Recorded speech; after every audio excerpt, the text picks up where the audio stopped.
can disassociate from your emotional state, then you can let go of any guilt that you have for feeling a certain way. Welcome back. I'm Charles Clark, and I'm dropping some knowledge on you.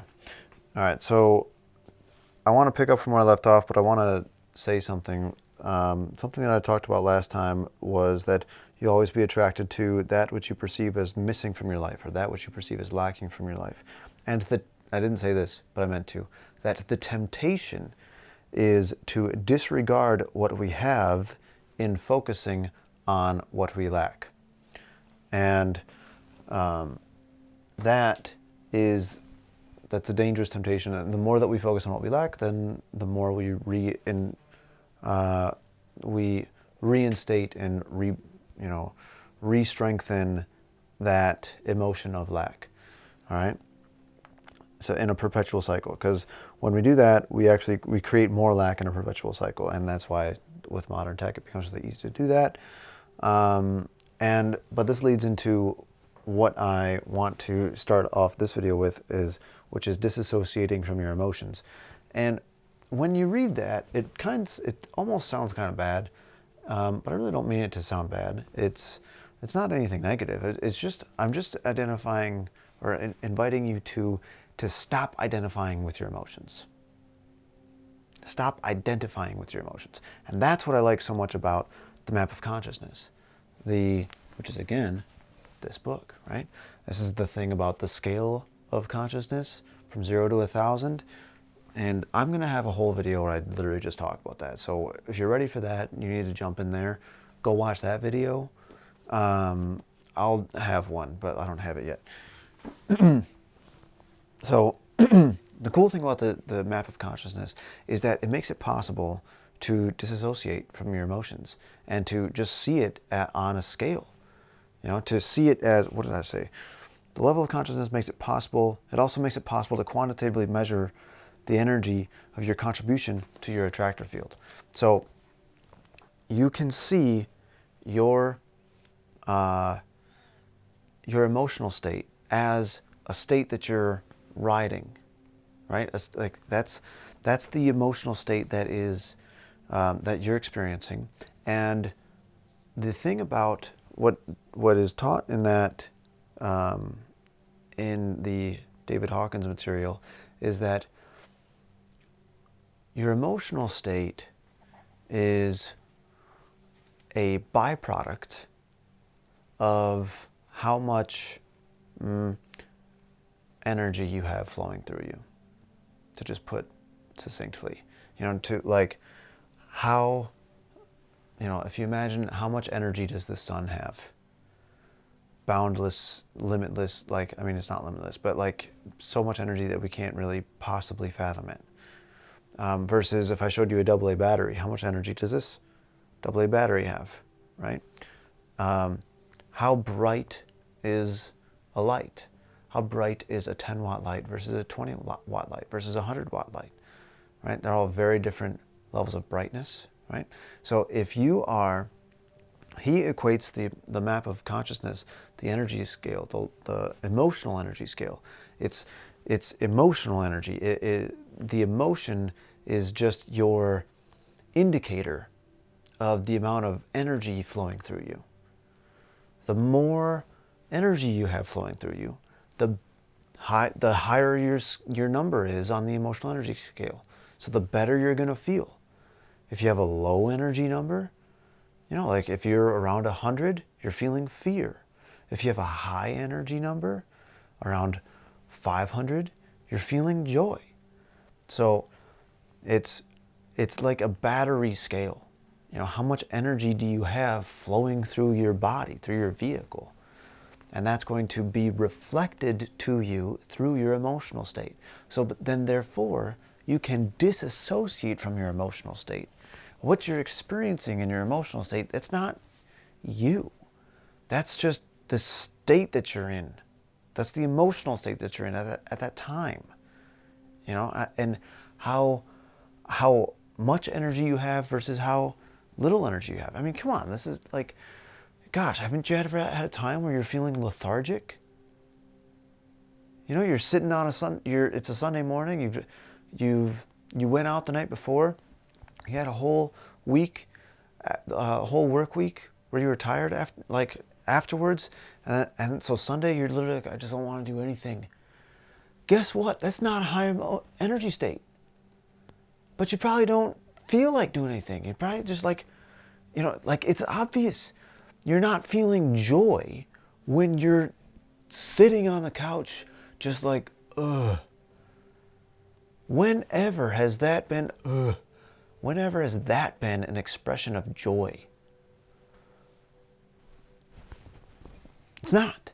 Like, it's so obvious, like, so then, therefore, when you can disassociate from your emotional state, then you can let go of any guilt that you have for feeling a certain way.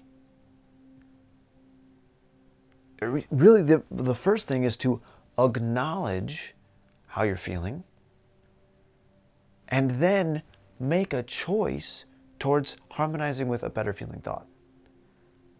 There's a thought exercise, or an exercise that Abraham Hicks teaches in the Abraham Hicks material, and I think it's called the focus wheel, where basically it's like you draw a wheel. Hey, I can do this. That's why I have a whiteboard. It's like you draw a wheel, and you kind of do something like that, and in this one, in the top, that's where you are right now. You're like, I feel fine, whatever. But that's how you're feeling right now, like something that just feels fine, whatever. Then your intention is you want to feel better, you want to feel good, so, and then you work your way up there, one new thought at a time. So for example, let's dive into a more specific example here. Let's say I feel fat. I feel fat.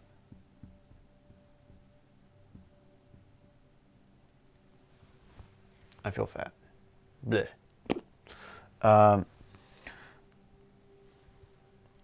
And it's like, I had pizza last night. Yeah, there you go. I had pizza last night. I feel fat. I've got too much salt in my system, and now I'm feeling bloated, and my body's holding on to water. Fat. But I want to feel fit. Like, okay, I want to feel fit. Okay, well, I don't eat pizza all the time. Like, I had pizza last night, but I hadn't had pizza for a couple weeks. Does that make me feel? And then the thing to be aware of, does the thought make you feel one step better or one step worse? So, like, I had pizza last night. It might make me feel worse, might make you feel worse. Like, I feel fat because I had pizza last night. It's a justifying reason, right? But if I say I feel fat, but I hadn't, it's like I had pizza, but I don't normally have pizza. I haven't had pizza in 2 weeks. It's like, so for the last 2 weeks, I've been eating pretty good. That makes me feel better. There it is. You saw it right there. You saw it happen right there in front of you. Like, I've been eating well for 2 weeks.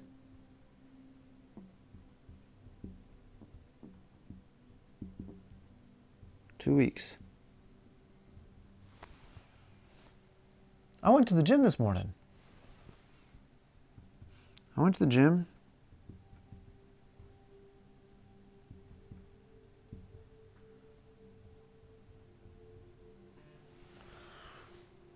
This morning.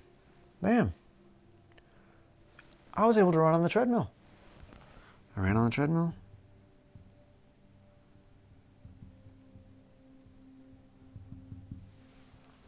Okay. I'm starting to, you see how, like, you can almost start to, like, you can start to see the perception change. Like, the I feel fat is going away, but I've been eating well for 2 weeks. I went to the gym this morning. Heck, I ran on the treadmill. I've been standing for an hour and I still feel energized. That's pretty cool. Standing for an hour feeling energized. hour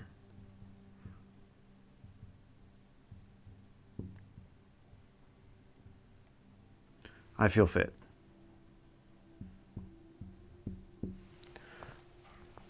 So that's an example activity that you can do to take yourself out of whatever feeling state that you're in and work your way up one thought at a time towards the next feeling state. But that, in order to do that, you have to disassociate from your emotions right now.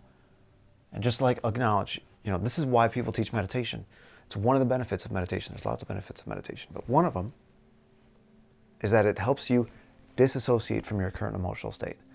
It helps teach you to be aware of how you're feeling. Because if you're aware of how you're feeling, then you can choose, do you want to keep feeling that way?